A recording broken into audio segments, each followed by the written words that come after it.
తల్లికి వందనం ఇదే ఇప్పుడు ఏపీలో హాట్ టాపిక్గా మారినటువంటి పరిస్థితి. ఇంట్లో ఎంతమంది పిల్లలుంటే అంతమందికి కూడా ఒక్కొక్కరికి 15,000 చొప్పున ఇస్తామని చెప్పి ఎన్నికలకు ముందు టీడీపీ తమ మేనిఫెస్టోలో పెట్టడం జరిగింది. అయితే దీనికి సంబంధించి ఇటీవల మార్గదర్శకాలు వచ్చినాయని, ఒక కుటుంబంలో ఒకరికి మాత్రమే ఇస్తామని చెప్పి అంటున్నారనేటువంటి వార్తలు సోషల్ మీడియాలో వైరల్ అయినటువంటి నేపథ్యంలో దీనికి సంబంధించి టీడీపీ స్పందిస్తూ భారతి గారి వీడియోని ఒకటి టెలికాస్ట్ చేయడం జరిగింది. దీన్ని సోషల్ మీడియాలో వైరల్ చేస్తూ మాట తప్పింది మీరు, అప్పుడు మీరు ఇస్తామని చెప్పి సాక్షాత్తు మీ అధినేత సతీమణి చేసినటువంటి వ్యాఖ్యలు ఇవిగో చూడండి అని చెప్పి టీడీపీ వైరల్ చేస్తున్నటువంటి పరిస్థితి. దీనికి సంబంధించి మాజీ మంత్రి అంబటి రాంబాబు స్పందించడం జరిగింది.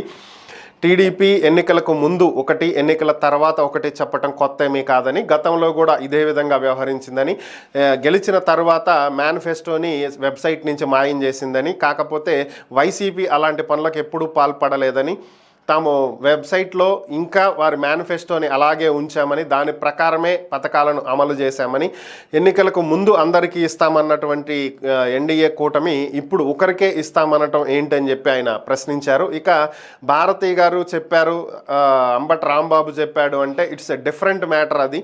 సో ఆమె మాట్లాడిన దానికి మేనిఫెస్టోలో చెప్పిన దానికి ఏమైనా సంబంధం ఉందా అని చెప్పి ఆయన ప్రశ్నించడం జరిగింది. మేనిఫెస్టోలో మేము స్పష్టంగా ఎంతమంది పిల్లలున్న తల్లికి 15,000 ఇస్తాము అని చెప్పి స్పష్టం చేశామని, అందరికీ కాదు అని చెప్పి ఆయన స్పష్టం చేయడం జరిగింది. ఇక షర్మిల గారు కూడా ఇదే విషయాన్ని ప్రస్తావించారని, ఆమె అది ఇంకొక డిఫరెంట్ మ్యాటర్ అని, ఆమెకు తల్లి మీద ఉన్న కోపంతోనో లేదంటే వదిన మీద అన్న మీద ఉన్నటువంటి కోపంతోనో కుటుంబ కలహాల వల్ల ఆమె ఇలాంటి వ్యాఖ్యలు చేస్తూ చంద్రబాబుకి సపోర్ట్ చేస్తూ ఉండి ఉండొచ్చు, కానీ ఇందులో వాస్తవాలు లేవు.